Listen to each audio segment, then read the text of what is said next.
देखो, जब तक हमारा हृदय स्वार्थ की मलिनता से युक्त है, तब तक वो भगवान के प्रति समर्पण या राष्ट्र के प्रति समर्पण नहीं होता।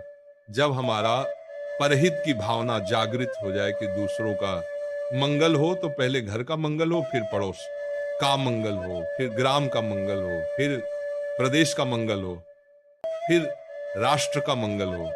राष्ट्र के मंगल के लिए बहुत विशाल हृदय चाहिए, बहुत पवित्र हृदय चाहिए। प्राणों को बलिहार करने का, जैसे हमारे पास आर्मी के जवान आते हैं, वो अपनी समस्या रखते हैं कि जब मैं घर से छुट्टी से चलता हूँ, मेरे परिवार के जनों के आंसू होते हैं और बच्चा उंगली पकड़ के कहता है, पापा कब आओगे? तो मुझे विश्वास नहीं कि दोबारा मैं आ पाऊंगा कि नहीं। तो महाराज जी हृदय फटता है। तो हम कहा, फिर भी आप वो सेवा कर रहे हैं कि आप रात को जब जगते हैं तो हम चैन से सोते हैं। अगर आप ऐसे बलिदान ना करें तो हम सुरक्षित ना रहे। धन्य है आपका जीवन, और हम एक सन्यासी का और एक सैनिक का जीवन समान कोटि से रखते हैं कि वो भी संसार का त्यागी, और वो भी संसार को त्याग कर प्राणों को बलिहार करने के लिए खड़ा हो। तो जब तक हमारे युवाओं में स्वार्थ बुद्धि का त्याग नहीं होगा, स्वार्थ बुद्धि में वासनाएं रहती हैं और परमार्थ बुद्धि में उपासना रहती है। जब हमारी परहित भावना जागृत हो, और ये परहित भावना बिना अध्यात्म ज्ञान के नहीं जागृत होती, थोड़ा ना थोड़ा तो अध्यात्म ज्ञान होना चाहिए।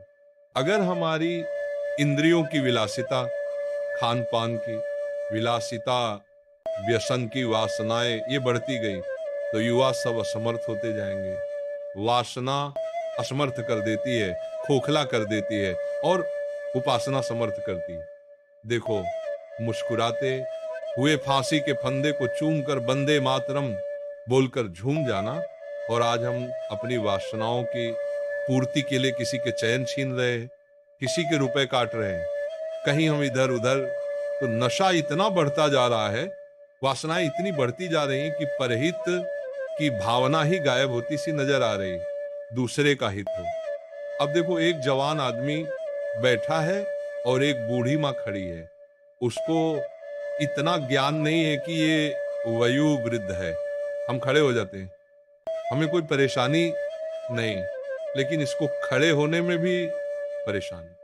परित की भावना नहीं रह गई। जवान बेटा अपने माता पिता को तिरस्कार कर रहे हैं। जब अपने माता पिता को तिरस्कार कर रहे हैं, तो राष्ट्र की भावना उनमें कैसे पुष्ट हो जाएगी? पूरे राष्ट्र को सुख देने की भावना। तो हमें लगता है शास्त्रों का स्वाध्याय, संतों का संग, पवित्र भोजन, यही हमें राष्ट्र भावना को पुष्ट करेगी। यदि हम नशा करेंगे, गंदा भोजन करेंगे, गंदे आचरण करेंगे, तो हमें अपनी सुरक्षा की भावना नहीं रह जाएगी, हमें अपने समाज की सुरक्षा की भावना नहीं रह जाएगी। फिर राष्ट्र की सुरक्षा, अब शराब पीना, ड्रग्स लेना, हुक्का पीना, ये सब अपने जीवन को नष्ट कर देने वाली बातें हैं। जिन भाइयों में है उनको छोड़ देना चाहिए।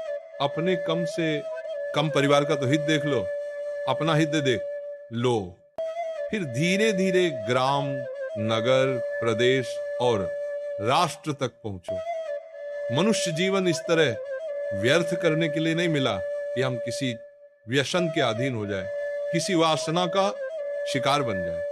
हम भगवान के बल से बलवान होकर अपने पूरे देश को, पूरे विश्व को आनंद प्रदान करें। ये तो आध्यात्म बल ही उनको पुष्ट कर सकता है। राष्ट्र सेवा के अंतर्गत क्या क्या आता है? सब कुछ आता है। माता पिता की सेवा राष्ट्र सेवा के अंतर्गत ही आती है। परिवार की सेवा राष्ट्र सेवा के अंतर्गत ही आती है। पूरे ग्राम की सेवा राष्ट्र के अंतर्गत आती है।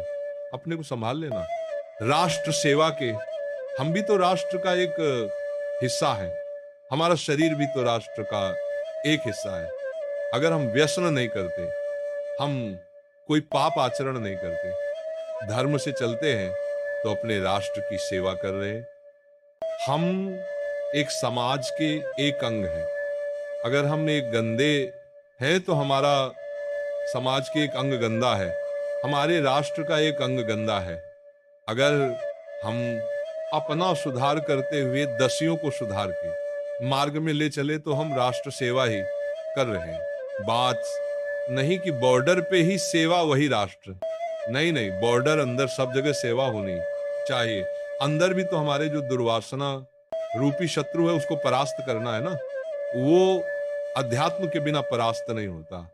दुर्वासनाएं मम सदा परशती, जो दुर्वासनाएं खींचकर हमारे द्वारा पाप कराती है, जैसे बहन बेटियों के साथ गलत आचरण करके उनकी हत्या कर देना या लूटपाट करना, हिंसा करना, छोटी छोटी बातों में अपने भाई बहन के रिश्तों को नष्ट कर देना।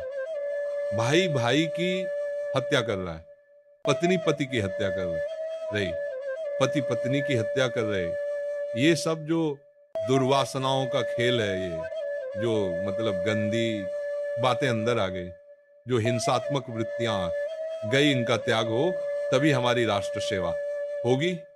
एक ग्राम में कोई घटना घटती है और वो पूरे राष्ट्र में फैलती है, पूरे राष्ट्र को दुख मिलता है कि नहीं मिलता हुआ। और एक ग्राम का बच्चा कोई फर्स्ट क्लास पास होता है या किसी अच्छे ग्रेजुएट पद पे जाता है तो हमारे राष्ट्र की उन्नति का वो एक हिस्सा बना। तो हमें राष्ट्र सेवा का मतलब केवल बॉर्डर पर गोली चलाना ही नहीं है।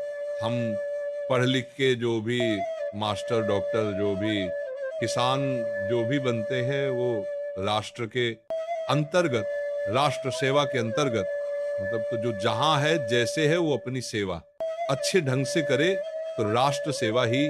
बिल्कुल अगर एक किसान किसानी ना करे, अन्न पैदा ना करे तो हमारे राष्ट्र की हानि हो जाएगी। वो अपनी जगह अगर एक मास्टर बच्चों को शिक्षा ना दे तो हमारे राष्ट्र की हानि हो जाएगी। एक वकील, एक डॉक्टर, एक न्यायाधीश जो जहां है, एक पत्नी, एक पति, वह सब राष्ट्र के अंग है हमारे। अगर ये अपने अपने कर्तव्य का निर्वाह करे तो सब राष्ट्र सेवा के अंतर्गत आता है। हमारा राष्ट्र सुशील, शांत, गंभीर, आनंदमय, प्रसन्न मुद्रा, तो ये हमारी पूरी सेवा ये कब होगी? एक एक सुधरे, एक सुधरे तब हमारी बात बनेगी। बट हमें तो लगता है कि दूसरा सुधरे तो फिर ठीक रहेगा। यही यही हमारी बातें रहती है कि हम जैसे हैं तैसे बने रहे। लेकिन दूसरा, मैं कहा था कि श्री जी का 1 महीना चारित्र्य शुद्ध रखो, शुद्ध अंतकरण रखो और भक्ति करके देखो आपको कैसे चमत्कार हो गया। आप देख लो, सच्ची में हमने वो चमत्कार यहाँ पाए। वैसे मैं दीदी माँ साध्वी तमरा जी के शिष्या हूँ। यही वास्तविक से तो भक्ति के ऊपर आपके बहुत सुंदर लोगों में, अभी जैसे आपने भी बताया कि बहुत बड़ा, तो आज हम तो आपके चरणों में सब कृतज्ञता व्यक्त करने आए थे। कारण बहुत बड़े समाज के अंदर बहुत कृतज्ञता तो आप सबके चरण रज का प्रभाव ही है और कुछ नहीं। सब संतों का आशीर्वाद, सबके चरण रज